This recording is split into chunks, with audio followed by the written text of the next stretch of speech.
morning, good afternoon sa ating lahat. Nandito tayo ngayon sa loob ng Cayulos, Laurel, Batangas. Maglalakad-lakad tayo sa sightseeing kung anong meron dito. Okay, let's go. Samahan niyo ako. Ito na nga, maglalakad tayo. Itong lugar na to, ayan. Aakyat yan, aakyatin natin.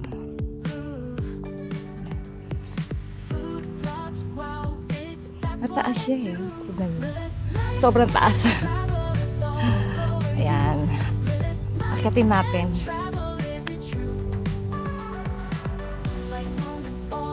Ayan, nakarating na ako dito. Maliit lang naman siya. Hindi naman siya masyadong mataas. Turo. Pagdating natin dito, ay tuturo ko sa inyo. Saan ako galing? Yung pangalaw ko naglalakad, hinihingal na ako. Hinihingal na. Ayan. Diyan tayo galing. Ngayon, maglalakad tayo dito.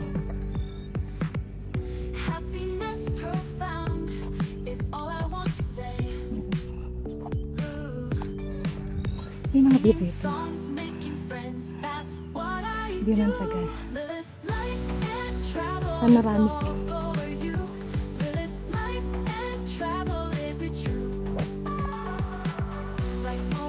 Sakot ang paa ko lang.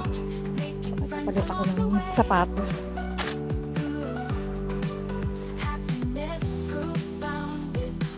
Ito yung mga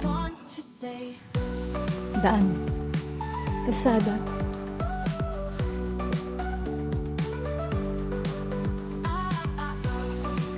Ayan. Nakapagpapalit na ako ng sapatos ko. Ayan. Ito. Kanina, blue yan. Blue yung sapatos ko.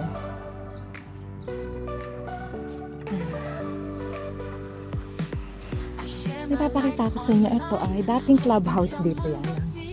Itong lugar ng clubhouse. Pero wala na. Alam ko binebenta na yan.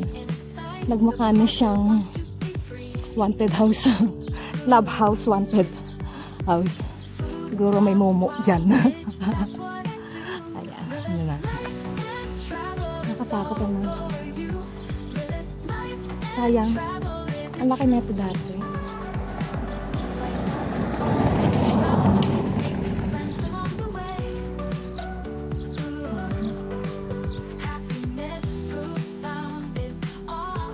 Nakatakot na. Para siyang haunted house. So, ang sayang. So, ikot na tayo. Ayokong pumunta dyan. Baka manuno ako. Tapos, pakita ko lang sa inyo yung mga bahay dito. Ayan. Ano ba? Ayan. Yan ang view. View ng Tagaytay. Ayan.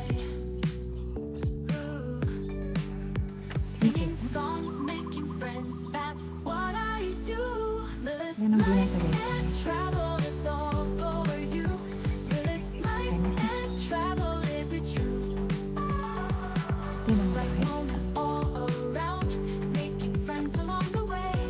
Mag-house viewing muna tayo. House viewing. Ayan. O, diba? Ang gaganda lang ka. Nga lang, hindi mo makita yung Tagaytay kasi pagi. Medyo kwan siya.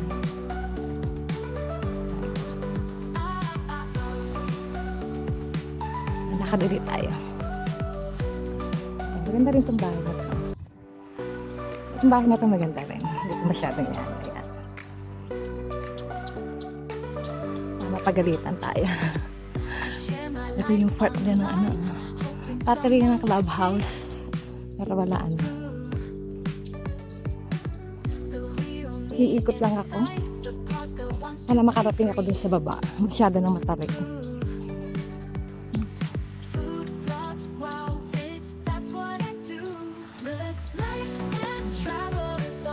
Papuntang phase 4. Ayan.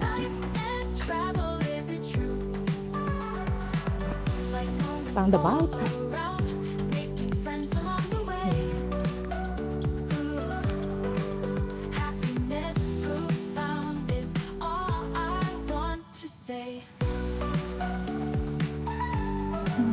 Itong bababain natin.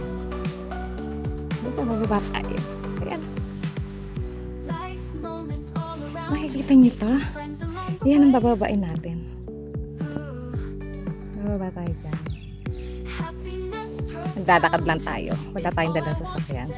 Kailangan ko mag-exercise na lumalaki na ang aking tiyan. Nabahin ako. Gawin lalakaran ka.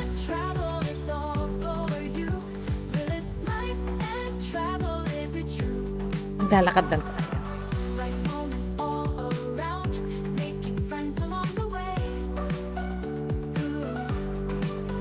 Ang lamig ngayon, pero pinagpapawisan ko. Sabi nila, ito bahay daw ito ng Immaculate Conception. May-ari ng Immaculate Conception School. Ayan. Daw, masyado na siyang luma. Dito rin yung bahay ni Kim Chiu. Pero ayaw kong kunan, baka maano tayo. Maban tayo. Makukunan ko siguro ng malayo.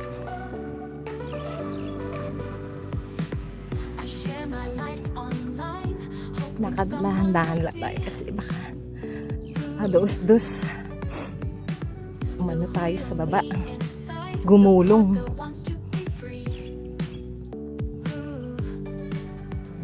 Nakikita ko sa inyo kung saan ako galing. Meron pa isa pababa dun.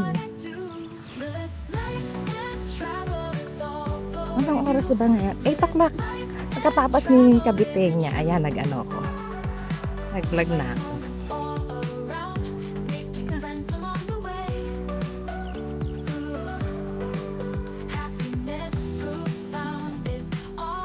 Nakita ko sa inyo saan ka nang galing. May kamukha may sasakyan. Hindi ko makita kung may sasakyan. Ayan, nasa baba na tayo. Nasa unang baba na tayo. Tapos, yan. Nakita lang natin yung lugar. Doon tayo nang galing. Yan. Yan tayo nang galing. Pababa yan. Ngayon, bababa pa ulit tayo. Andito yung bahay ni Kim Chiu. Ayun o. Mukhang bawal. Ayan. Baka maala tayo. Sa dulo na yan, yung may bahay na yan. Yan ang bahay na yan. Yan yung pinapakita niya sa bahay ni Kim Chiu yan. Pero huwag na natin puntahan. Nakabawal. Tapos ito. Daming bahay dito, magaganda bahay. Diyos ko, ito na naman yung bababain ko. Ayan na. Ito niyan. Bababain ko uli yan. Nakaisang baba na tayo. Yan, dito ako galing. Nakita ko kung saan ako galing. Diyan. Taas, di ba? Hiningal ako. Kita ko lang. Tapos, buti nila wala mga sasakyan. Ayan, bababa na tayo. Nandito ako sa gitna. Dahan-dahan lang. Baka gumulong ako. Dito tayo sa kilid. Nakabiglang may manang nakabiglang may sasakyan. Mga bahay lang. Aray. Ayan.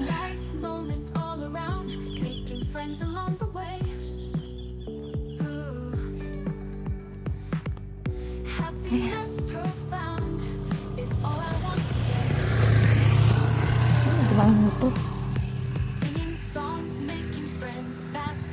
Kita ko sa inyo kung saan nakadumaan eh. Ayan. Ang taas. Yan dinaan ako. Pangalawang baba ko na to. Si Kuya nag-garden.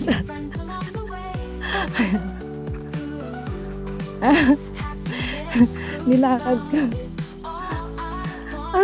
Ang taas pala nito. Hindi ko alam kung paano ako makakababalik dito mamaya.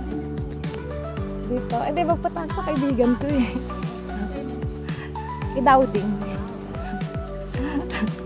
Pupunta ko kay kaibigan ko. Ayan. Sige. Babalik ako dyan. Dadan ako dyan.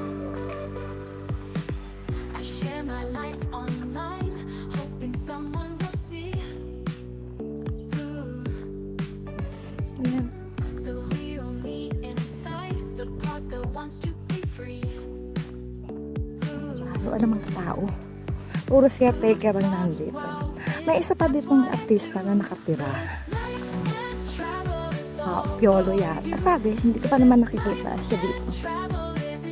Doon pa yun eh. Bababa na naman ako. Nakadalawang baba na ako. Bali, pangatlo na itong binabaan ko. Tapos pang-apat doon sa baba. Tapos may roundabout. Ito, dati kong kakilala ito eh. Wala na sila dyan. Pakita ko sa inyo kung saan naman ako nang galing. Ayan. Ito. Ayan. Ayan, nilakad ko yan. Naglakad ako dyan. Ayan. Mamaya dadaanan natin yung bahay ni Kim Chu. Sabi ng caretaker, siya daw ang caretaker doon. Sabi ko pagbalik ko, bababa ako. Dadaanan ko siya. Paano kaya ako makakabalik? Puros pataas na ito mamaya. Ayan, ganda na ba ito? Ito gusto ko itong bahay na ito pagka maayos. Nung kasi napabayaan ito, buti ngayon okay na. Init.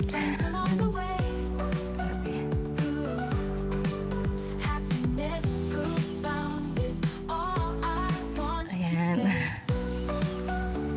Tapos kapag ang aking dinaanan. Panglimang baba ko na pagdating ko sa dulo. Ikakat ko na siya tapos another episode naman tayo. Hindi, alam mo, ang tagal na namin dito nakatira. Nasa almost 20 years na kami. Mahigit 20 years. Pero ngayon pa lang ako maglalakad dito. Kaya ito ang alam kong bahay ni Piolo. Tsaka na yan, yung may red. Yan, yung red na yan. Kanya yan.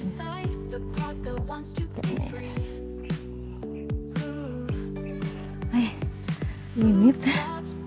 Tapos kung di pa ako nag-aalmusal, nagkape lang ako, naglakad na, papawisan. Tapos mamaya sa bahay naman mag-ano ako. Mabait naman ako doon. Dito tayo sa baba. Pakita ko ulit yung dalaan ko. Pang 5 baba ko na to. Ang 5 baba. Ayan. Kasi pupunta ako doon sa roundabout eh. Ayan. Pang 5 baba ko na siya. Ayan. Siguro hanggang dito na lang tayo sa unang episode ng paglalakad ko dito sa Canyon Woods. Laurel, Batangas. So, see you again for my second episode. Bye!